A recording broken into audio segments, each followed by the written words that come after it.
Mereka kemudian mengikuti Luo Jindao masuk ke ruangan lain di pavilion Boyu.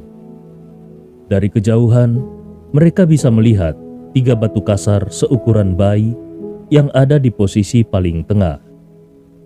Ketiga batu ini memiliki kualitas yang sangat baik, terutama yang di tengah, yang memiliki beberapa garis hijau. Siapapun yang mengerti tentang batu giok pasti tahu bahwa hampir 100% batu kasar seperti itu dapat dipotong dari batu giok.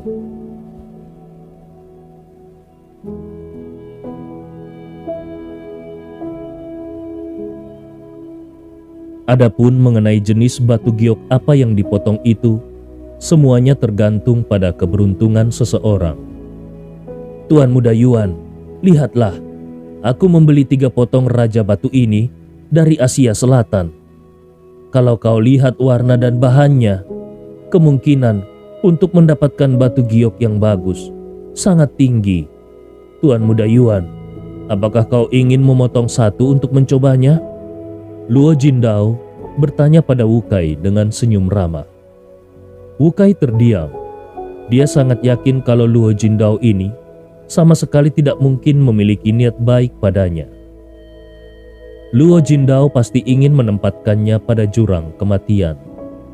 Namun ketika Wukai hendak membuka mulutnya dan menolak, Leon yang berada di sampingnya sudah lebih dulu bertanya, "Berapa harga batu-batu ini?" Hati Wukai merasa cemas.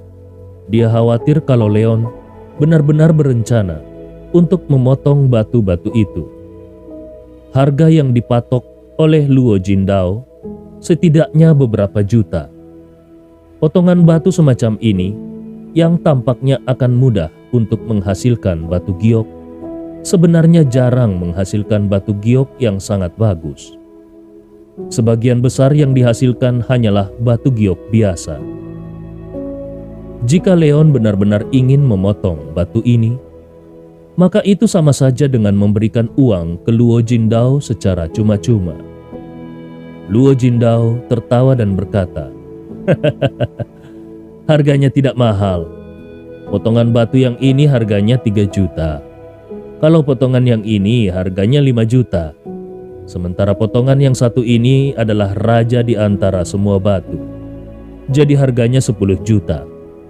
Tapi kalau Tuan Muda Yuan menyukainya, aku akan memberikan diskon. Harganya akan kuturunkan menjadi 8 juta.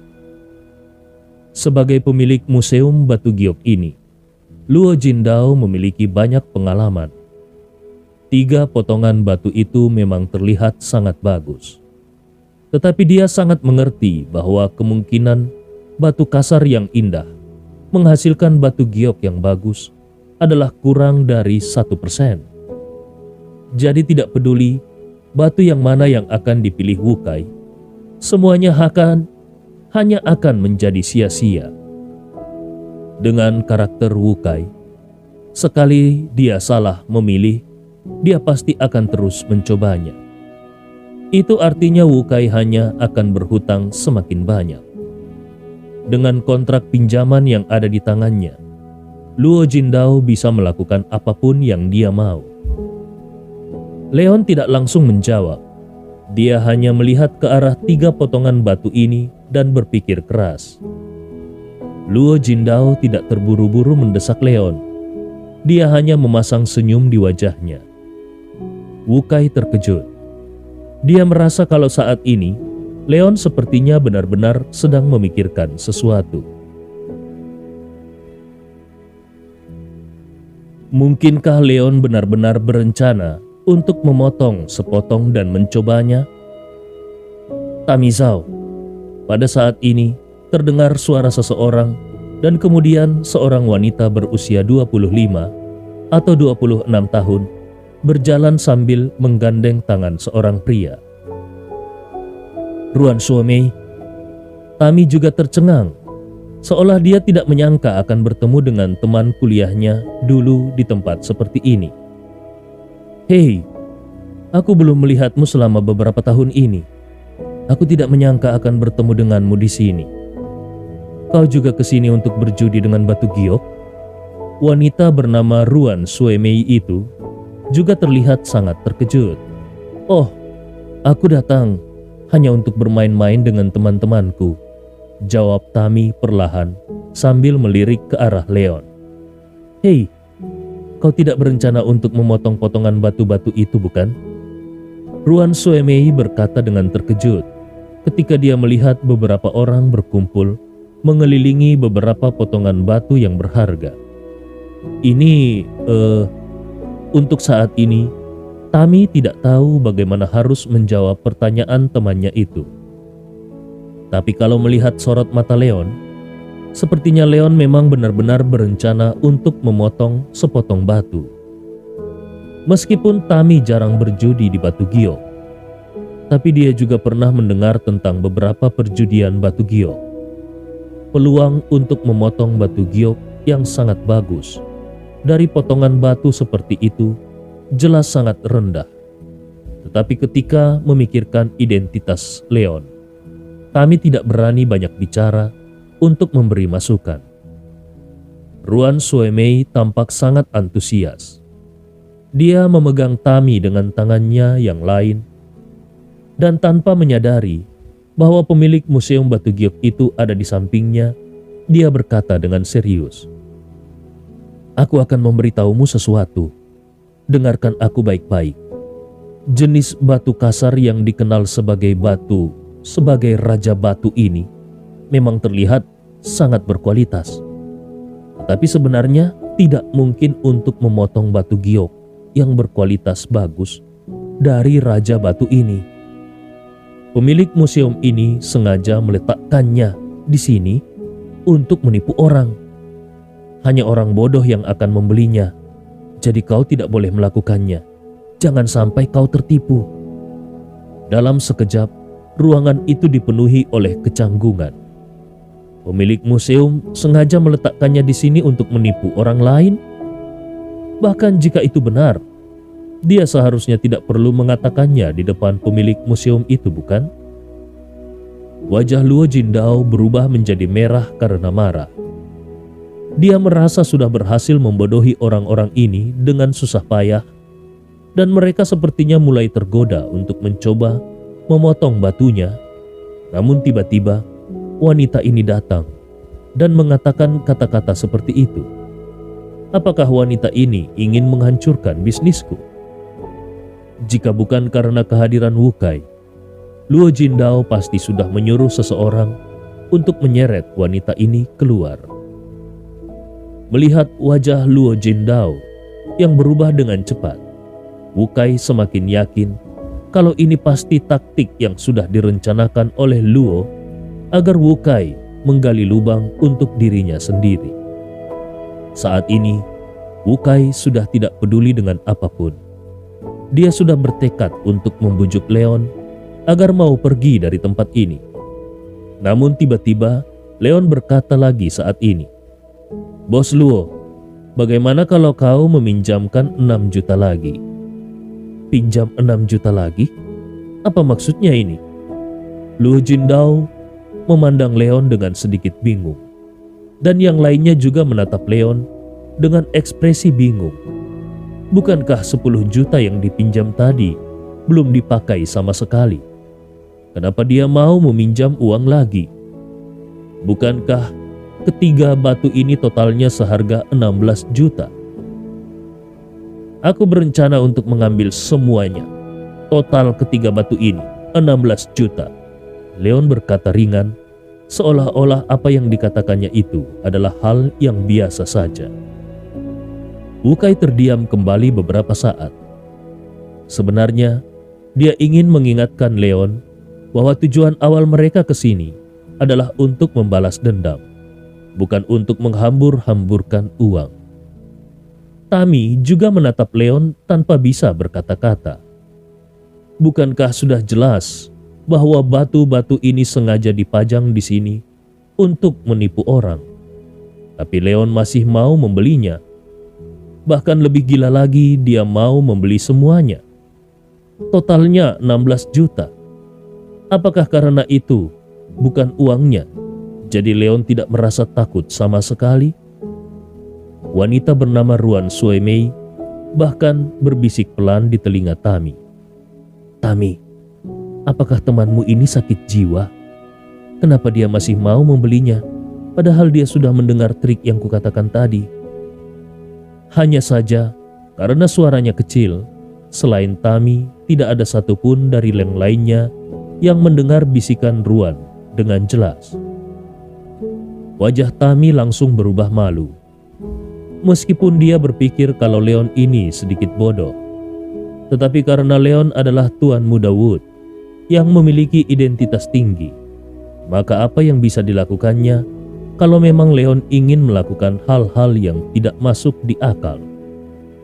Zhuo Lindao juga tertegun, tetapi dia dengan cepat pulih dan langsung menjawab dengan gembira. "Hahaha, tentu saja tidak masalah. Aku sudah menyiapkan kontrak pinjaman. Silakan, Tuan Muda Yuan, selama kau mau menandatanganinya, batu-batu itu akan menjadi milikmu." Segera setelah itu, Luo Jindao mengeluarkan kontrak pinjaman yang telah dia siapkan dari tangannya dan menyerahkannya kepada Wu Kai.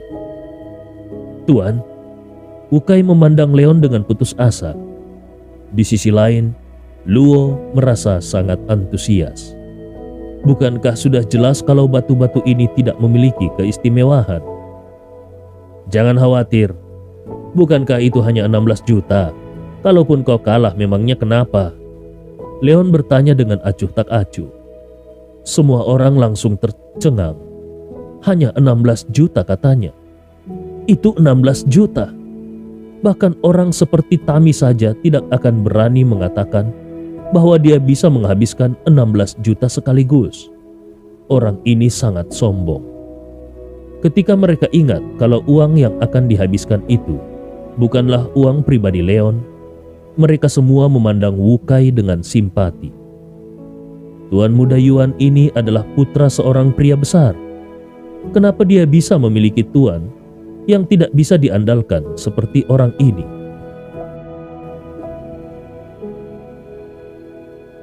Wu Kai sadar kalau keluarga Yuan dapat memiliki status hari ini. Itu semua karena dukungan dari keluarga Wood. Dan dia mengenali Leon sebagai tuan muda sejak usia dini. Kalau sekarang tuannya berkata demikian, bisakah dia menolaknya? Tentu saja tidak bisa, karena itu berarti dia tidak mempercayai tuannya itu.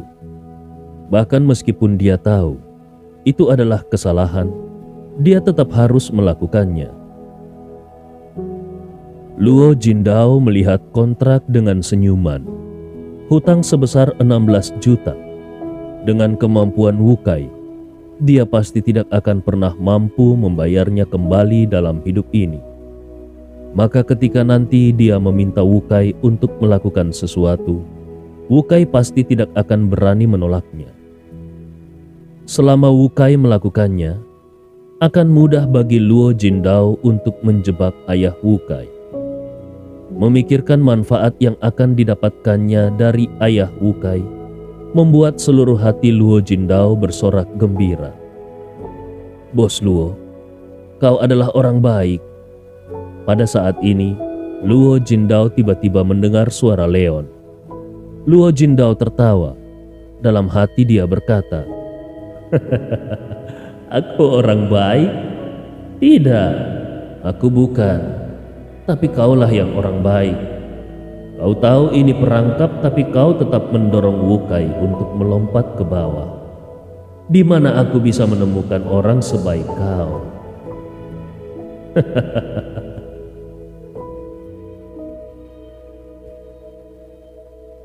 "Oh, Tuan Leon, ini bukan masalah besar. Tuan Muda Yuan dan aku bersahabat. Uang yang kupinjamkan itu tidak ada artinya bila dibandingkan dengan persahabatan kami. Tunggu sebentar, aku akan menyuruh petugasnya datang ke sini untuk memotong batu-batu itu." Luo Jindao tertawa dan segera memanggil petugas pemotong batu. Dia sudah tidak sabar untuk melihat ekspresi wajah Wu Kai ketika nanti menemukan bahwa tidak satu pun dari ketiga batu itu yang merupakan batu giok yang bagus. Yotam dan yang lainnya terdiam beberapa saat. Leon baru saja membeli 3 potongan batu seharga 16 juta. Mereka benar-benar tidak mengerti kenapa Leon melakukan ini. Tami juga terdiam. Dia juga tidak mengerti kenapa Wukai tetap saja setuju dengan Leon. Mungkinkah kartu Wukai dipegang oleh Leon, sehingga Wukai mau tidak mau harus menuruti semua perkataan Leon? Ruan Suemei, teman kuliah Tami, kembali berbisik. "Tami, sepertinya temanmu itu benar-benar gila. Adalah suatu kebetulan yang sangat langka kalau bisa memotong beberapa potong batu giok berkualitas tinggi dari beberapa batu ini. Dia tidak akan mungkin mendapatkan kembali uangnya. 16 juta hanya untuk dibuang-buang. Keterlaluan sekali." Tami sama sekali tidak berani berbicara. Dia juga setuju dengan kata-kata temannya itu, tetapi dia tidak berani mengatakannya. Dalam waktu yang singkat, Luo Jindao telah menemukan 3 ahli pemotong batu. Masing-masing mereka membawa alatnya sendiri dan mulai memotong batu itu di tempat. Ini jelas merupakan perlakuan yang unik. Namun ini memang karena selama ini tidak ada orang yang rela menghabiskan 16 juta untuk membeli 3 batu sekaligus. Mata semua orang tertuju pada 3 potong batu itu. 3 ahli pemotong batu juga sangat berhati-hati dan mulai memotong batu-batu itu dengan serius. Saat sudut-sudutnya jatuh, terlihat tidak ada warna di dalamnya. Hati Wukai menjadi semakin berat, terutama ketika potongan batu yang berwarna hijau itu terpotong menjadi 2, tetapi tidak ada batu giok yang muncul. Wukai merasa sangat putus asa. Padahal itu adalah potongan batu yang paling menjanjikan untuk menghasilkan batu giok yang bagus. Batu hijau itu dijual seharga 8 juta. Kalau batu itu saja tidak bisa menghasilkan batu giok, apalagi dengan kedua potongan batu lainnya. "Lihat, sudah kubilang ini hanya tipuan, tapi kau tidak mau mendengarkanku," Ruan Suemei berkata sambil menghela nafas. Tami benar-benar tidak tahu cara menanggapi perkataan temannya ini. "Kunasehatkan kepadamu, sebaiknya kau jangan berteman dengan orang seperti dia. Teman seperti itu hanya akan menjerumuskanmu ke dalam." Ruan Suemei baru saja hendak menyelesaikan perkataannya, tetapi sudah terdengar seruan keras dari Wukai. "Hei, itu giok hijau!" Wukai berseru sambil matanya tetap menatap mesin pemotong.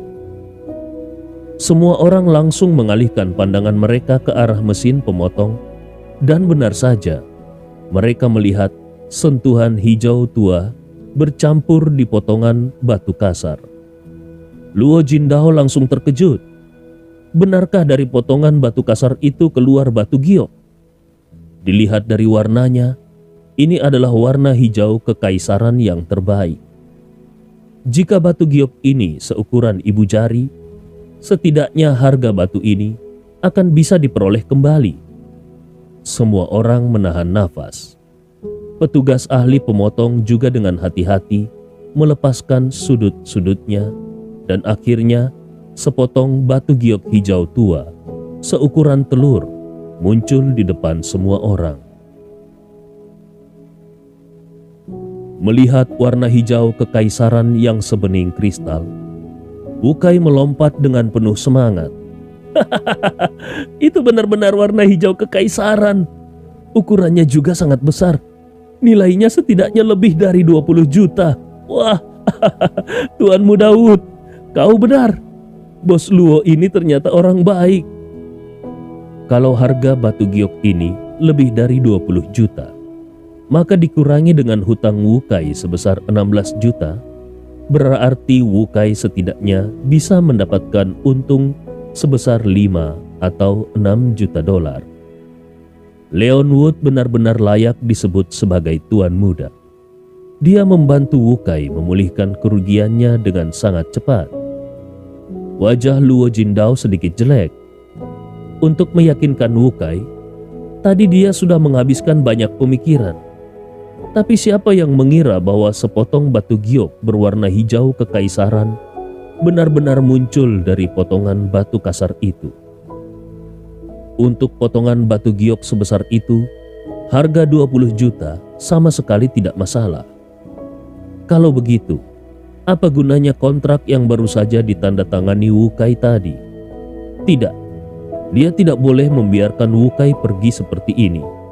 Dia harus menemukan cara untuk mendorongnya membeli beberapa batu lagi. Tepat ketika Luo Jindao mencoba mencari cara untuk membuat Wukai membayar lagi, ada seruan lain yang terdengar dari samping. Wow, batu giok hijau lagi. Artinya sudah ada 2 batu giok berwarna hijau kekaisaran. Ekspresi Luo Jindao langsung berubah. Dia mendongak, dan benar saja dia melihat sentuhan hijau di tengah potongan batu kasar yang tadi dijualnya seharga 5 juta. Melihat dari warnanya, giok ini pun kualitasnya tidak di bawah batu giok yang pertama tadi. Luo Jindao bernafas dengan cepat. Apa-apaan ini? Meskipun ada kemungkinan bahwa batu-batu yang akan dikeluarkan ini adalah batu giok kaisar hijau, namun kemungkinannya kurang dari 1%. Tapi sekarang sudah 2 dari 3 batu yang mengeluarkan batu giok berkualitas tinggi. Bagaimana ini bisa terjadi? Hal ini terus terjadi. Ruang judi seperti apa yang akan dibuka olehnya jika ini terus terjadi? Bukankah lebih cepat menghasilkan uang dengan menjual batu giok secara langsung? Dalam waktu yang singkat, petugas ahli pemotong telah benar-benar memotong potongan batu kasar yang terakhir. Dan sepotong giok hijau kekaisaran yang ukurannya lebih besar dari yang tadi langsung jatuh di depan semua orang. Ketika melihat potongan giok hijau kekaisaran yang seukuran telur angsa ini, mata Luo Jindao melotot. Apakah ini benar-benar sepotong batu giok hijau kekaisaran? Apakah ini nyata? Ruan Suemei yang baru saja mengejek Leon saat ini menutup mulutnya dengan kedua tangannya. Wajahnya juga penuh dengan ekspresi ketidakpercayaan. 3 potongan batu itu benar-benar mengeluarkan 2 potong batu giok kaisar. Mungkinkah bos museum batu giok ini tiba-tiba bertobat dan menaruh beberapa barang bagus di sini? Yotam, Tami, Liunan, dan yang lainnya juga menatap batu giok itu dengan sikap tercengang. Batu giok kaisar seukuran telur angsa itu harganya bisa mencapai 40 hingga 50 juta, bukan? Kalaupun sedikit lebih murah, minimal harganya tidak akan kurang dari 40 juta. Dalam sekejap, Wukai akan bisa mengantongi uang puluhan juta di kantongnya. Namun tepat ketika semua orang masih terkejut, terdengar sebuah seruan. Hei! Kenapa ini ungu? Segumpal warna ungu muncul di tengah batu kasar yang paling tidak mencolok. Semua mata beralih pada saat yang bersamaan. Dan wanginya? Astaga, bukankah ini giok wangi ungu yang legendaris itu? Seseorang berseru dengan takjub. Kecuali Leon, semua orang merasa kalau nafas mereka akan berhenti. Giok wangi berwarna ungu ini merupakan giok legendaris. Warnanya ungu sebening kristal dan memiliki aroma harum. Ini adalah batu giok yang paling disukai oleh wanita kaya dan bangsawan. Ornamen yang terbuat dari batu giok jenis ini, bahkan jika itu hanya seukuran sebutir beras, harganya bisa mencapai puluhan juta. Bisa dibilang kalau ini adalah batu giok yang tak ternilai harganya. Luo Jindao telah berada di tempat perjudian batu giok selama bertahun-tahun. Tetapi selama ini dia tidak pernah menemukan batu giok wangi berwarna ungu. Tapi sekarang, sepotong batu giok wangi berwarna ungu telah dikeluarkan dari potongan batu kasar yang tadi dijualnya seharga 3 juta. Bagaimana ini bisa terjadi? Luo Jindao benar-benar tercengang. Dia tidak bisa mempercayai penglihatannya ini. Dengan pengalaman bertahun-tahun, memang akan ada kalanya dia salah. Sebenarnya tidak masalah jika dia salah membaca satu potongan batu kasar. Tetapi sekarang, dia sudah salah membaca 3 potong batu berturut-turut. Yang lain juga menatap gumpalan giok ungu itu dengan nafas tercekat dan detak jantung yang sangat cepat. Ini adalah batu giok ungu yang legendaris. Mereka benar-benar memiliki kesempatan untuk melihat batu giok ungu yang legendaris ini dengan mata kepala mereka sendiri. Ini adalah semacam keberuntungan tersendiri bagi mereka. Bahkan ahli pemotong batu juga sedikit gemetar. Dia sudah banyak kali memotong batu kasar selama ini. Dan dia juga sudah sering melihat batu giok kekaisaran keluar dari potongan batu kasar. Tetapi ini adalah pertama kalinya dia melihat batu giok wangi berwarna ungu ini. Ahli pemotong batu bahkan menjadi lebih berhati-hati sekarang. Jika batu giok berharga ini tidak sengaja terpotong, bukan pada tempatnya, dia tidak akan mampu menggantinya. Akhirnya, setelah memotong dengan sangat hati-hati, batu giok wangi berwarna ungu, seukuran telur merpati, muncul di depan mata semua orang.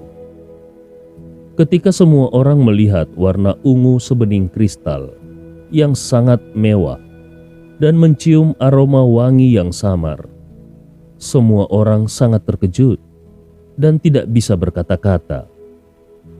"Tuan, ini benar-benar giok wangi ungu. Giok wangi ungu seukuran ini setidaknya akan laku dijual seharga 100 juta.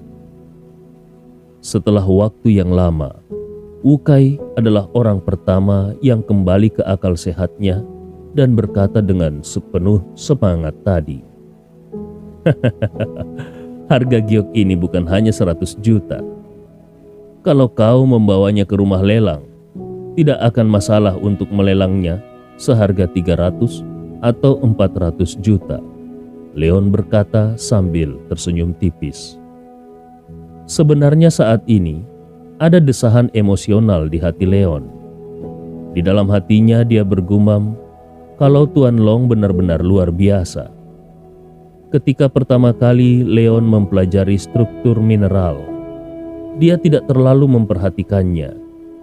Dia berpikir kalau dia adalah tuan muda dari keluarga Wood.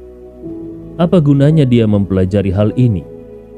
Jika bukan untuk menghormati Tuan Long, Leon pasti tidak akan mau repot-repot memperhatikan pelajaran dari Tuan Long ketika dia berada di kota Bukit Auros.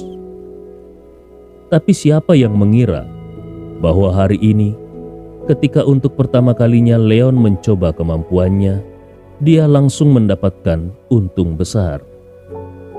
Wukai menjadi gila ketika dia mendengar bahwa dia bisa mendapatkan harga setinggi langit, yaitu sekitar 300 atau 400 juta.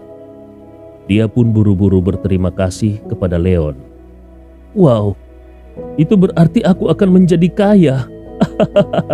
"Tuan Muda Wood, Tuan Muda, kau benar-benar luar biasa. Terima kasih Tuan." Sambil tersenyum tipis, Leon menjawab, Tidak. Kau tidak perlu berterima kasih kepadaku.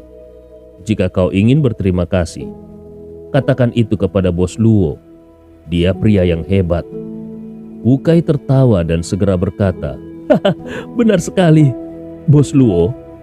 Kau adalah saudara yang baik. Kau bahkan meminjamkanku uang untuk membeli batu kasarmu dan bahkan membukakan aku batu giok yang begitu bagus. Bagaimana aku harus berterima kasih padamu? Hei, bagaimana kalau giok kaisar hijau seharga 20 juta tadi kujual saja kepadamu?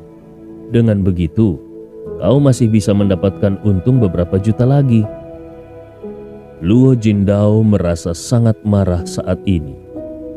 Dengan uang darinya, Wukai membeli batu dan kemudian membuka batu giok harum ungu senilai beberapa ratus juta. Adakah hal lain yang lebih buruk daripada ini? Dan Wukai memujinya sebagai orang baik.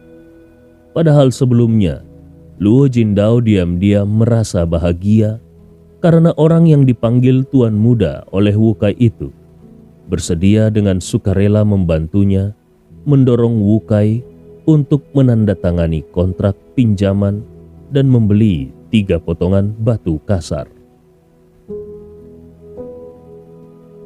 Namun, hasil akhirnya ternyata Wukai berhasil membuka batu giok seharga ratusan juta. Dengan begitu, Wukai bisa membayar utang 16 jutanya dengan mudah dan masih bisa mendapatkan keuntungan beberapa ratus juta.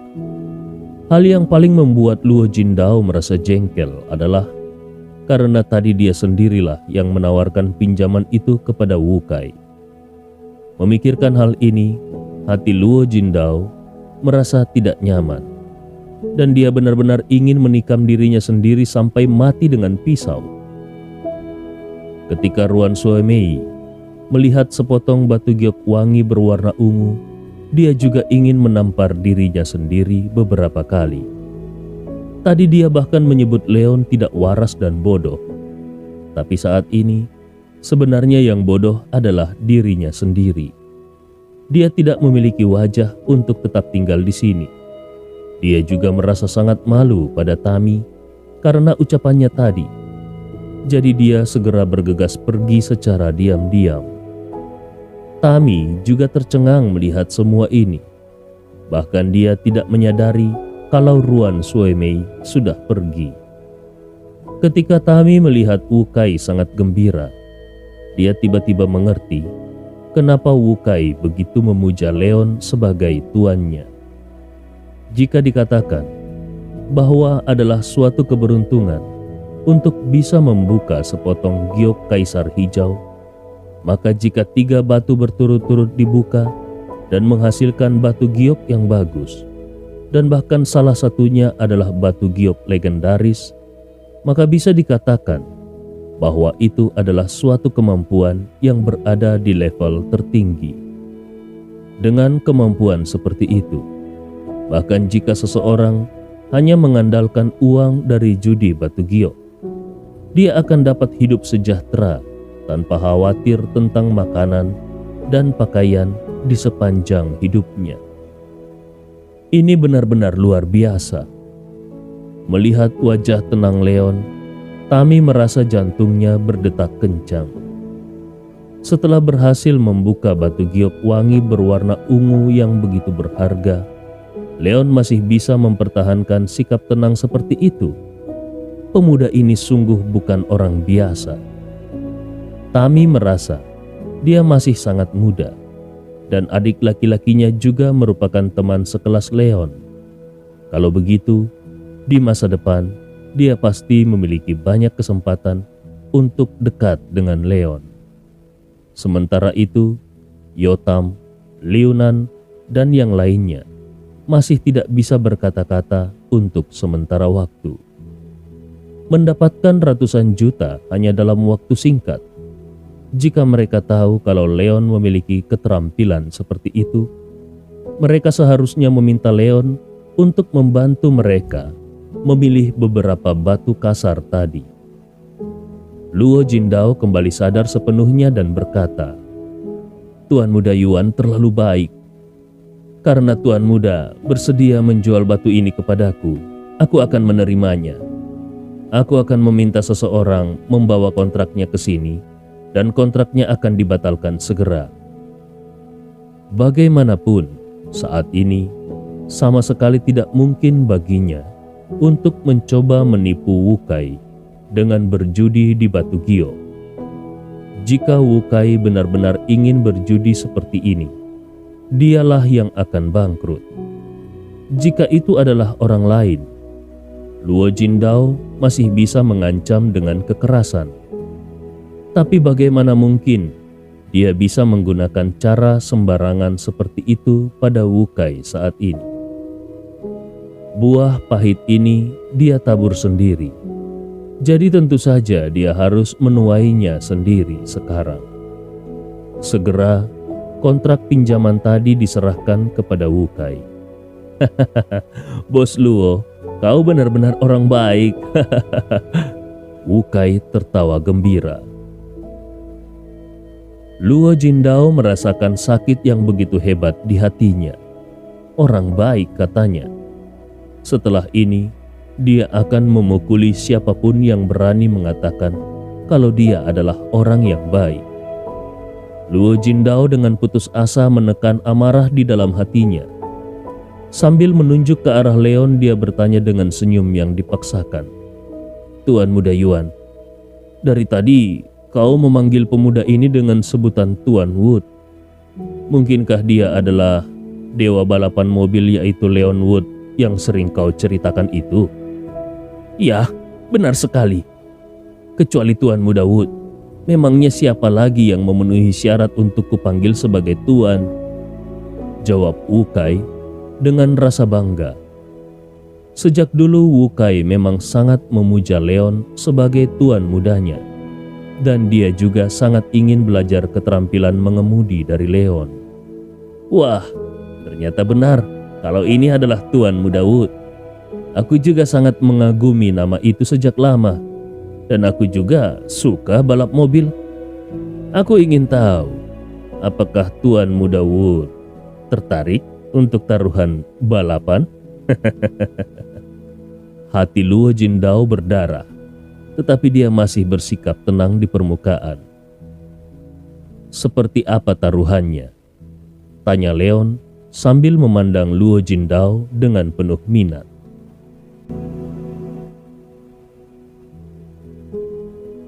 Luo Jindao menjawab sambil tersenyum. Ada balapan mobil bawah tanah di Raptor Bay hari ini. Ayo, kita pergi ke sana bersama-sama dan mengikuti balapan itu. Kita bisa bertaruh siapa yang akan memenangkan tempat pertama di balapan itu. Lalu apa taruhannya? Tanya Leon masih dengan sikap tenang.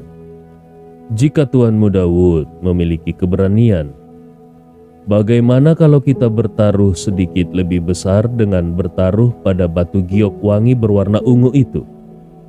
Jawab Luo Jindao sambil menunjuk ke batu giok wangi berwarna ungu yang ada di tangan Wu Kai. Batu giok itu adalah harta karun senilai ratusan juta dolar.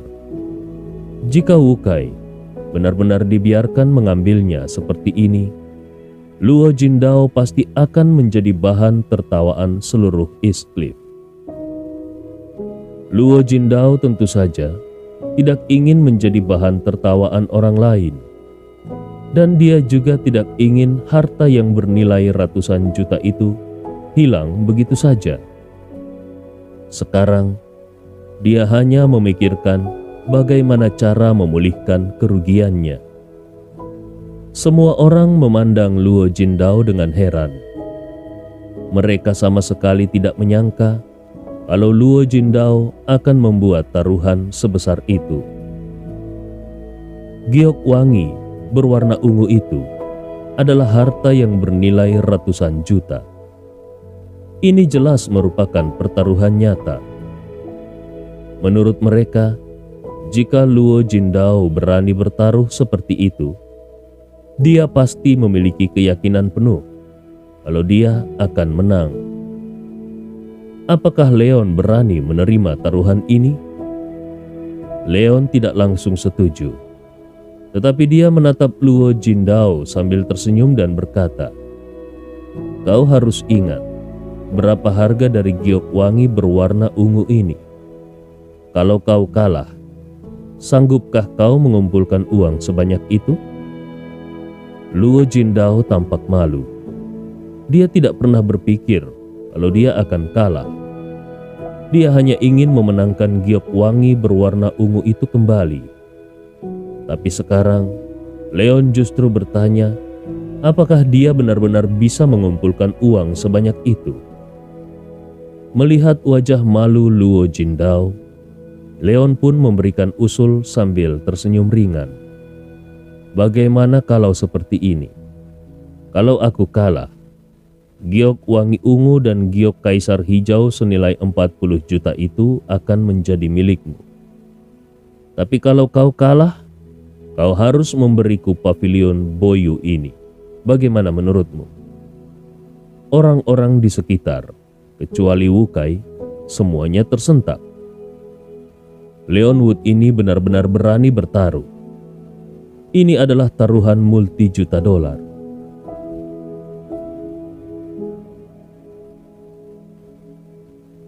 Meskipun keluarga Tami kaya, namun semua aset itu diperoleh dengan kerja keras selama bertahun-tahun. Apakah semua aset itu akan habis dalam satu taruhan? Banyak orang melirik Wukai dengan simpatik. Secara logika, 2 potong batu giok itu adalah miliknya.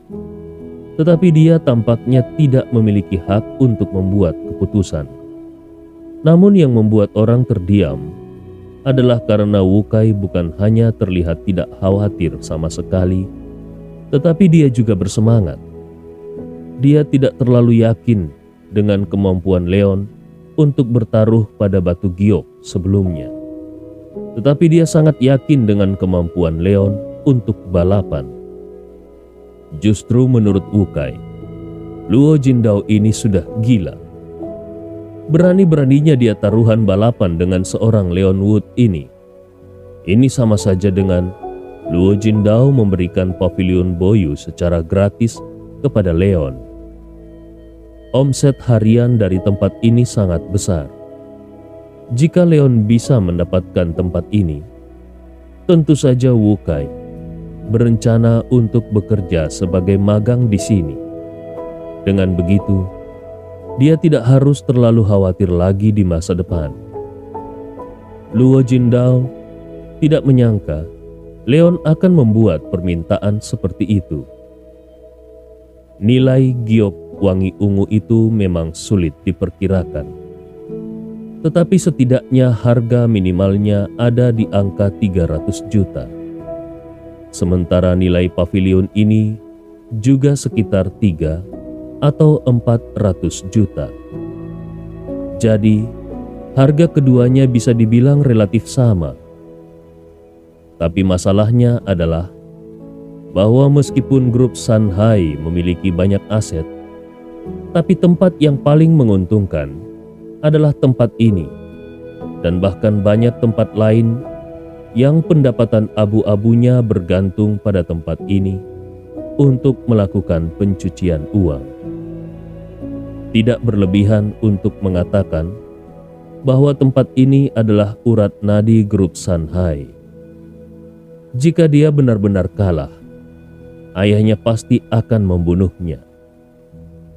Namun, karena percaya pada keterampilan mobilnya sendiri, Luo Jindao pun berkata, meskipun batu giok wangi ungu itu sangat berharga, tapi itu tergantung pada pembeli.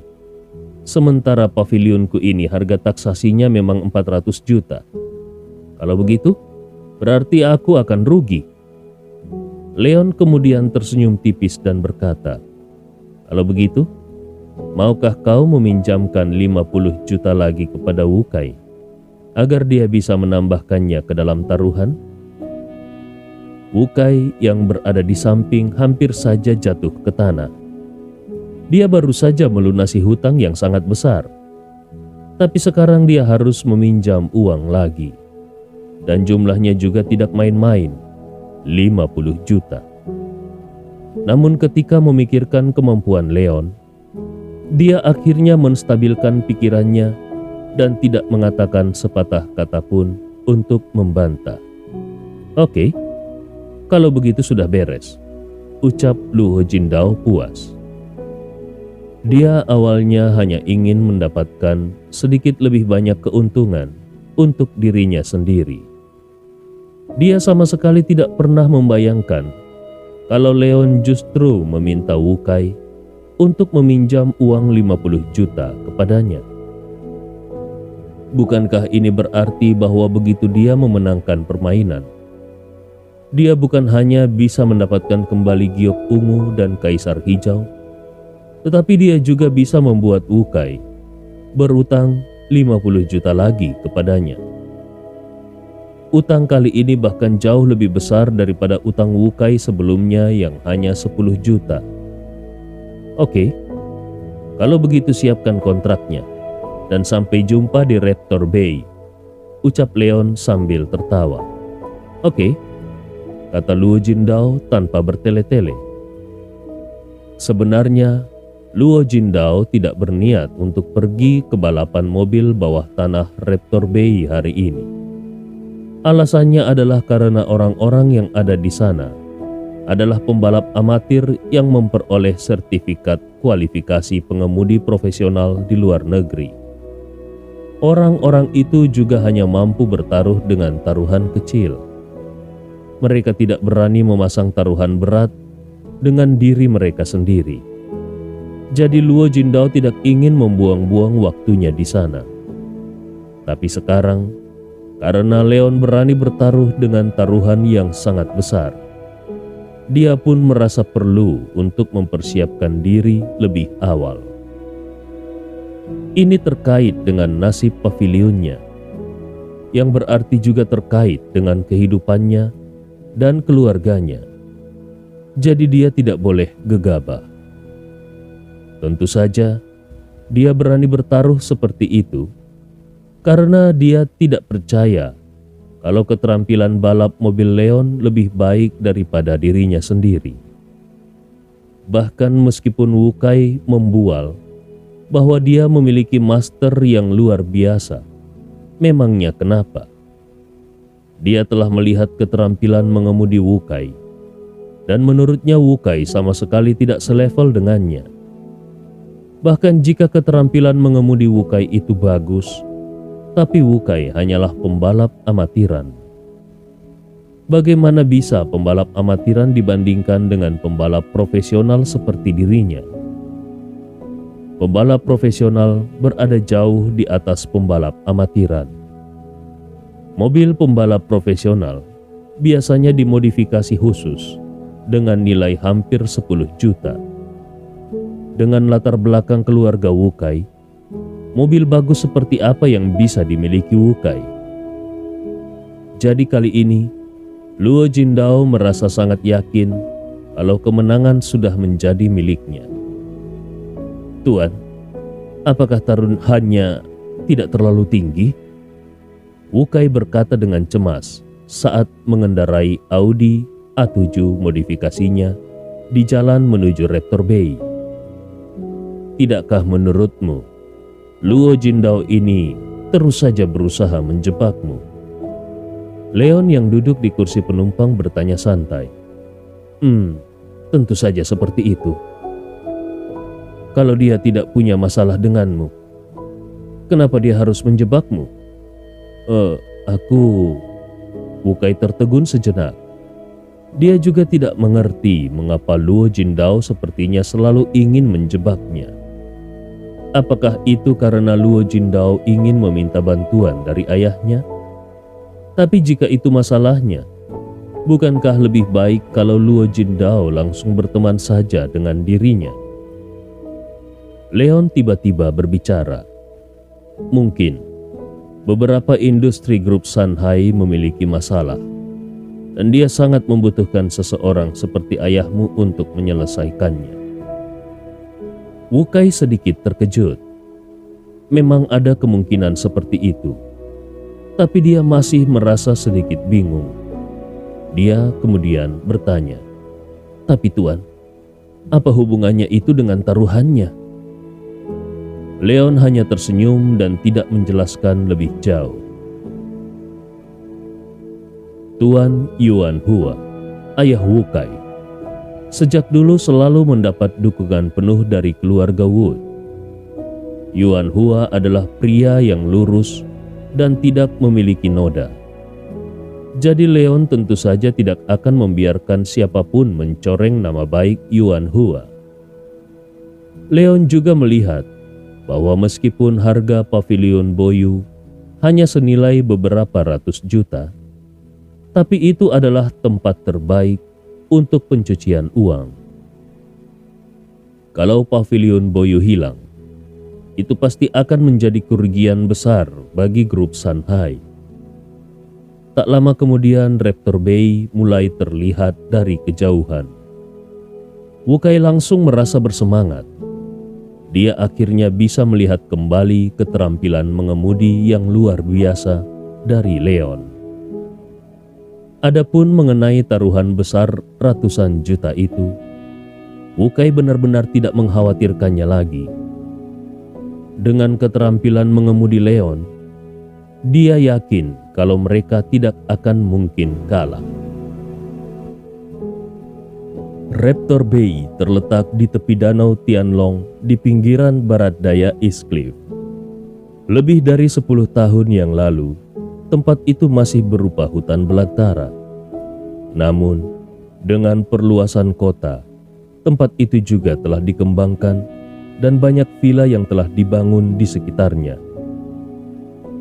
Namun karena jaraknya yang relatif jauh dari kota, tempat itu terlihat masih agak sepi. Karena itu, hampir tidak ada kendaraan di jalan di sini. Terutama pada malam hari, sangat sedikit orang yang lewat. Inilah yang membuat anak-anak keluarga kaya di East Cliff menjadikannya sebagai tempat untuk balapan mobil. Hampir setiap malam, banyak anak dari keluarga kaya datang ke sini untuk bertanding balapan mobil. Hari ini tidak terkecuali. Sudah lewat jam 11, tetapi di samping di pintu masuk Raptor Bay masih sangat ramai kendaraan. Banyak pria dan wanita muda berpakaian modis berkumpul di sini sambil berteriak-teriak gembira. Dari kejauhan terlihat sisi danau Tianlong sedang dipersiapkan untuk menjadi trek balapan. Tentu saja ada banyak orang di pinggir jalan yang menantikan balapan mobil yang akan datang. Di pintu masuk, ada lebih dari 10 mobil super mewah diparkir di titik awal. Porsche, Maserati, Lamborghini, Ferrari, dan mobil terkenal lainnya ada di sana. Setiap mobil tengah bersiap-siap dan membuat raungan-raungan keras. Mereka bersiap untuk bergegas keluar dan memenangkan hadiah pertama. Keluarga Li Xiaoke adalah keluarga kaya. Ayahnya adalah bos dari perusahaan besar dan keluarganya memiliki aset beberapa ratus juta. Keluarga Li Xiaoke adalah penyelenggara kompetisi ini. Saat ini, dia duduk di pinggir jalan sambil tersenyum. Dia melihat tabel statistik taruhan dan menghitung kalau jumlah total taruhan ini telah melebihi 10 juta. Li Xiaoke menghela nafas. Orang-orang kaya ini memang sangat berbeda. Mereka rela menghabiskan begitu banyak uang untuk kesenangan sesaat. Tapi untuk apa dia repot-repot memikirkan hal itu? Toh, itu bukan uangnya sendiri. Sebagai penyelenggara, dia mendapatkan keuntungan 1/10 dari biaya taruhan. Semakin besar orang-orang ini bertaruh, semakin banyak yang dia dapatkan. Setelah memastikan kalau tidak ada yang membuat taruhan lagi, Li Xiaoke berdiri dan melirik gadis pembawa bendera yang memakai rok pendek seksi yang berdiri di depan jalan.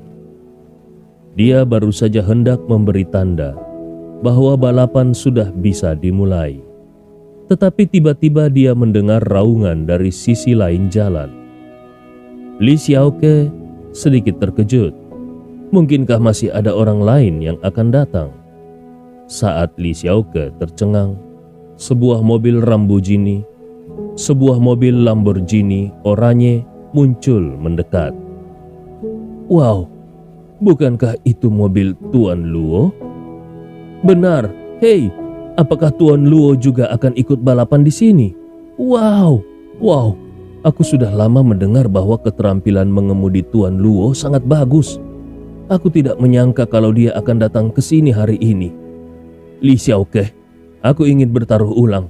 Aku akan bertaruh 100.000 untuk Tuan Luo. Dia pasti menang. Li Xiaoke tidak bisa mengatakan apa-apa. Kerumunan di sekitarnya sudah riuh saat ini. Memang benar kalau Luo Jindao itu seperti dewa mobil dalam pikiran mereka. Dapat dikatakan bahwa selama Luo Jindao berpartisipasi dalam kompetisi, tidak akan ada ketegangan dalam balapan ini sama sekali. Bahkan Zhang Ke yang terkuat di sini akan langsung dikalahkan oleh Luo Jindao tidak lebih dari 200 meter. Jika Luo Jindao ingin berpartisipasi dalam kompetisi hari ini, tentu saja dia merasa kalau dia harus bertaruh untuk Luo Jindao. Ini adalah kemenangan yang sudah pasti. Kenapa kalian meributkan hal ini? Apa kalian lupa apa identitas Luo Jindao?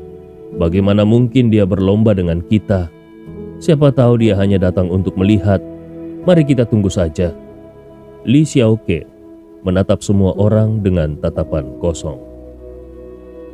Pada saat ini, mobil Lamborghini Luo Jindao sudah berhenti di depan. Tuan Luo, Li Xiaoke berkata dengan hormat kepada Luo Jindao yang turun dari mobil. Yang lain juga melangkah maju untuk menyapa. Mereka semua menghormati Luo Jindao, bukan hanya karena keterampilan mengemudi Luo Jindao, tetapi juga karena identitasnya. Jindao adalah satu-satunya putra ketua grup Nancheng Shanhai. Dengan identitas seperti itu, siapa yang berani memprovokasi dia? Kekayaan mereka semua tidak ada apa-apanya dibandingkan dengan grup Shanhai. Apakah permainannya belum dimulai? Luo Jindao melirik mobil sport yang diparkir di depannya dan berkata dengan senyum di wajahnya. Belum, Tuan. Kalau begitu, tunggu sebentar, ucap Luo Jindao dengan santai. Semua orang tercengang. Tunggu sebentar?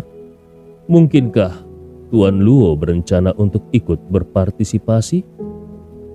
Sebelum ada yang sempat bertanya, dua mobil lagi sudah melaju mendekati mereka. Itu adalah Audi A7 biasa dan Porsche 911 seharga lebih dari $1 juta. Kedua mobil itu bukanlah mobil yang sangat terkenal dan pengemudinya juga bukan tokoh penting. Namun, ketika Luo Jindao melihat ke arah kedua mobil itu, semua orang menjadi penasaran untuk sementara waktu. Mungkinkah Luo Jindao membuat janji untuk balapan? Kalau benar begitu, seharusnya lawannya tidak mengendarai mobil seperti itu. Mobil Luo Jindao adalah versi modifikasi Lamborghini dari model kelelawar yang bernilai hampir 10 juta. Sementara yang baru datang ini hanyalah mobil biasa. Bagaimana bisa mobil seperti itu dibandingkan dengan mobil Luo Jindao? Pada saat ini, Leon, Wukai, Yotam, dan Tami sudah keluar dari mobil. Yotam terlihat sangat bersemangat. Dia telah lama mendengar bahwa Raptor Bay sering mengadakan balapan mobil bawah tanah. Tetapi ini adalah pertama kalinya dia datang ke sini. Ketika melihat wanita seksi dengan pakaian minim dan melihat mobil sport yang mewah, dia merasa di hatinya gembira untuk sementara.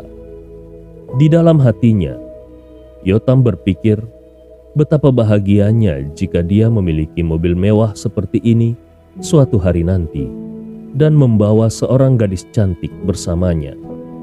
Sebaliknya, Tami memiliki ekspresi tenang di wajahnya.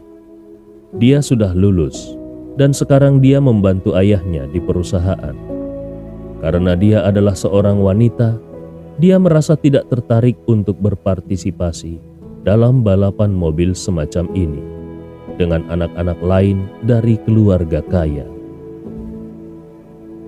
Saat ini semua perhatiannya tertuju pada Leon. Sampai sekarang dia masih sedikit ngeri ketika mengingat saat Leon bisa menghasilkan ratusan juta dolar di Pavilion Boyu. Itu senilai dengan semua jumlah aset yang dimiliki keluarga Zhao-nya. Sekarang, Leon ingin bertaruh lagi dengan Luo Jindao. Jika Leon menang, seluruh Pavilion Boyu akan menjadi milik Leon.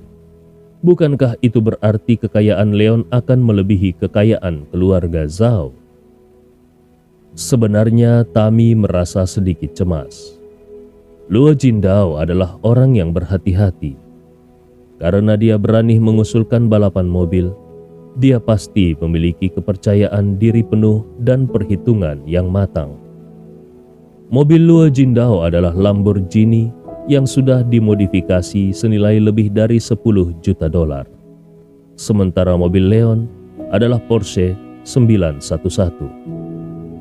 Jangankan dibandingkan dengan mobil Luo Jindao, bahkan jika dibandingkan dengan mobil mewah yang diparkir di depan, mobil Leon masih beberapa tingkat lebih buruk.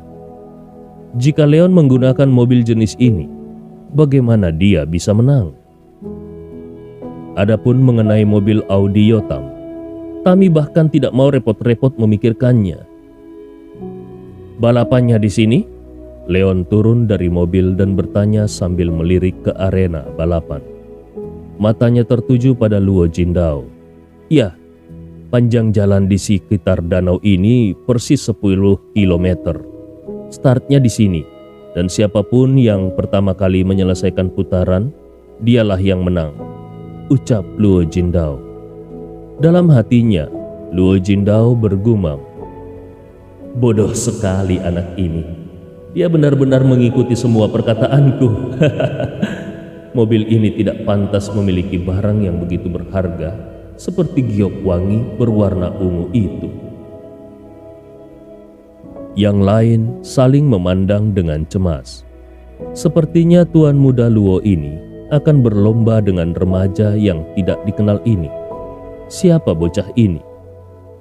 Tuan muda Luo, siapa anak ini? Dia tidak berencana untuk mengemudikan mobil jeleknya itu untuk balapan melawanmu, bukan? Li Xiaoke bahkan mencondongkan tubuhnya ke depan dan melirik Leon dengan tatapan merendahkan. Xiaoke, jangan meremehkan orang lain seperti itu. Dia adalah tuan dari Tuan Muda Yuan. Kabarnya, keterampilan mengemudinya luar biasa, ucap Zhuo Lindao sambil tertawa. Yang lain langsung tercengang dan menatap Wu Kai. Mereka menyadari kalau mereka tidak mengenal Wu Kai sama sekali. Memang tidak mungkin mereka mengenal Wu Kai. Ayah Wu Kai adalah wakil wali kota. Meskipun Wu Kai bukan orang yang baik, tapi dia cukup sadar untuk tidak bergaul dengan orang-orang ini. Jadi wajar saja kalau mereka tidak mengenal Wu Kai. Orang-orang yang hadir itu menimpali. Tidak peduli seberapa bagus keterampilan mengemudinya, tapi bagaimana mungkin dia bisa mengalahkan Tuan Muda Luo? Dia berani balapan dengan Tuan Muda Luo. Kurasa dia sudah tidak waras.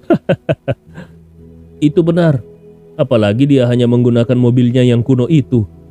Bahkan seandainya dia mengendarai mobil yang sama dengan mobil Tuan Muda Luo, tetap saja dia tidak akan mungkin bisa mengalahkan Tuan Muda Luo. Dia bahkan tidak mampu membeli mobil sport, tapi dia tidak tahu malu berani datang ke sini untuk balapan. Tuan Muda Luo tidak perlu membuang-buang waktu untuk melawan orang ini. Kami saja sudah cukup untuk mengalahkannya. Semua orang berbicara dan tertawa karena mereka ingin mencari muka pada Luo Jindao.